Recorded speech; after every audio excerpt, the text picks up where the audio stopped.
Okay, this is Tim Elsner. Um, for my Math 107 class, College Algebra with the UMGC, I'm just going to put together a real quick video using Zoom on using Excel to create your scatter plot and also the trend line and the equation in our R squared or goodness of fit measure. So I'm going to just share my screen here with and go to my Excel spreadsheet. Okay, so I've just made up some dummy data here. So normally when you're doing your research into your topic, you would get your data and manually type it in these cells in Excel. Or you could cut and paste, whatever is easier. Here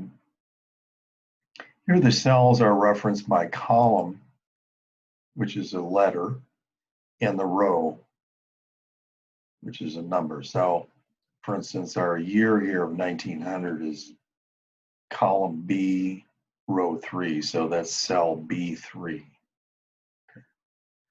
So to make our scatter plot, I'm going to just left click and go and select our data. And now I'm going to go up to the menu Insert and select the scatter plot.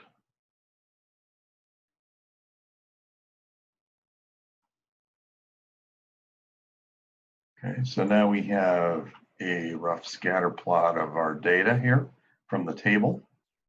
But we want to make a trend line. We want a least squares fit through this data that we have here. So we're going to go up, just pick one of the points, right click, and go down to add trend line. And by default, it does a linear fit, which is what we'll be using. So we could have had exponential, logarithmic, polynomial. So if that data had a large curve to it or whatever, you'd want to use a different type of a fit. But ours is a fairly linear trend. So we're using linear there. We want to go down and display that equation of that line in our plot. So we click here. And also, we're interested in the R squared value, which is the goodness of fit of the data to that line. Okay, so now we get both of those sets of information in our legend here. And you can see that the line is in a slope-intercept form where we have y equals a coefficient of x, slope, minus this rather large number, okay, for y-intercept. If we want to change the look of this trend line, we would just right-click on it. I'm going to click on our bucket here, and we'll say we want to make that red. Okay, change our dash type. The larger dash, we'll maybe thicken up the line a little bit. Okay. So the red dash is our least squares fit to this data. So it's doing that automatically for us. And as I said, this is a equation of this line in terms of slope intercept. And we notice that we have this rather large y-intercept value. And sometimes if you're looking at data, it will have a exponential value in here if it's really large. And what you want to do in that case for doing your prediction from the least squares fit is where we are using years is make it years since our first year. Okay. That'll make our line equation a little bit easier. The slope will be the same, but our y-intercept will be more manageable.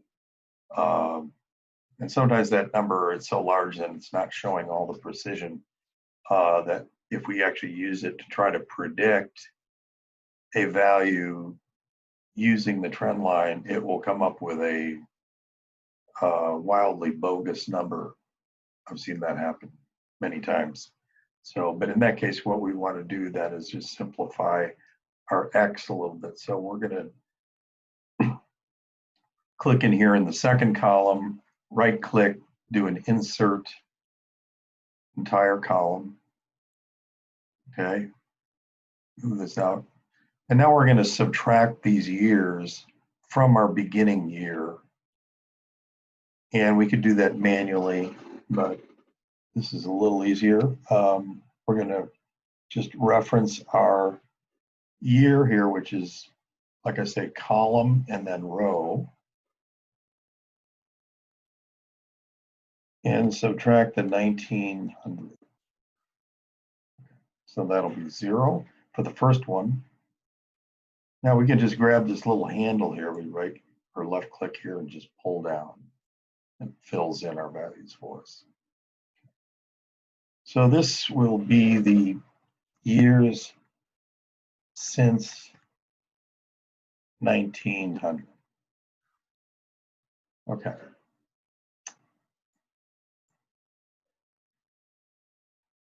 Okay. Now, close out that format.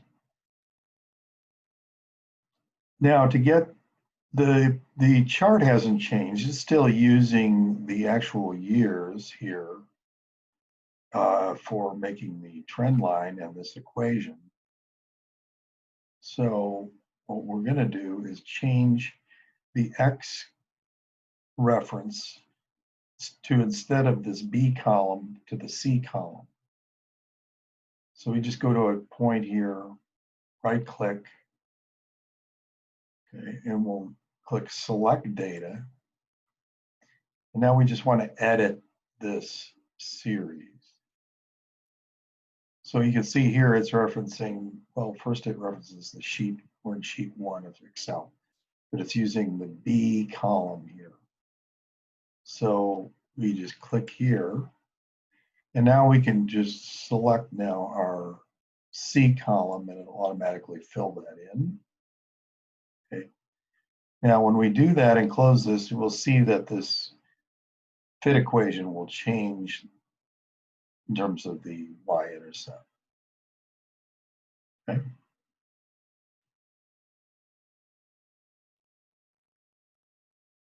Okay, so now we have a much more manageable equation in terms of the having a lower y-intercept. We see that that's what for 0x, this is going to be the 82.9. Our data point is 20. Okay. And if we want to change now our chart, the titling and the axes, you're going to be graded on, just the appearance of your chart, whether it's clear in terms of the titles and axes and units and so forth. So what I'm going to do is go up here to chart design,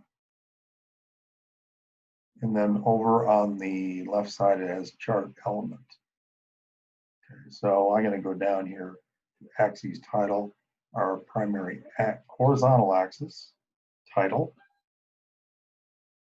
put in years since 1900.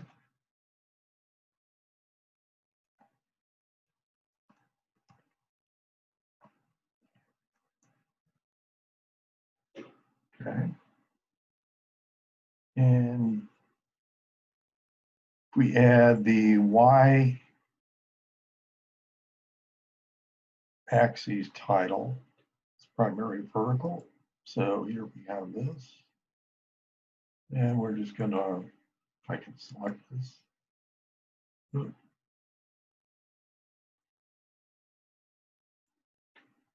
Okay, this is our, well, I'm just using dummy data, so I'm going to just write in data here.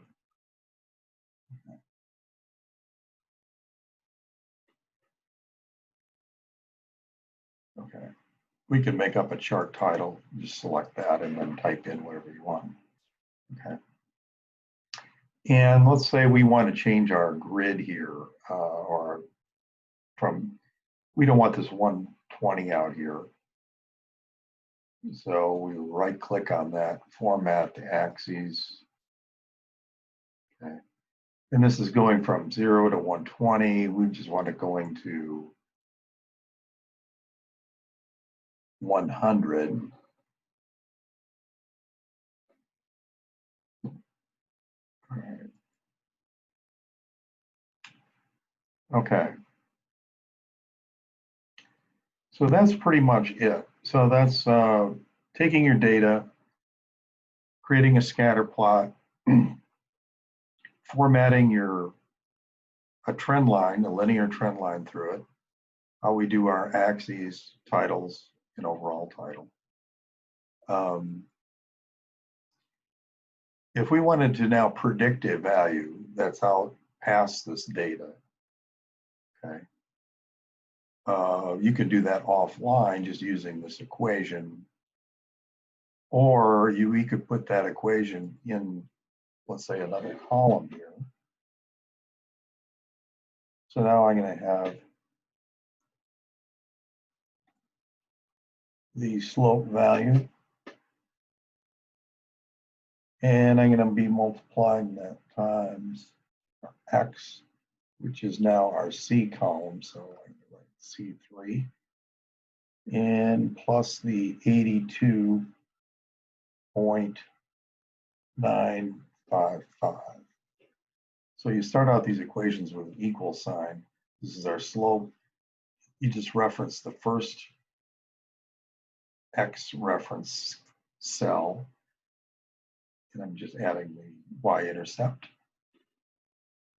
Okay.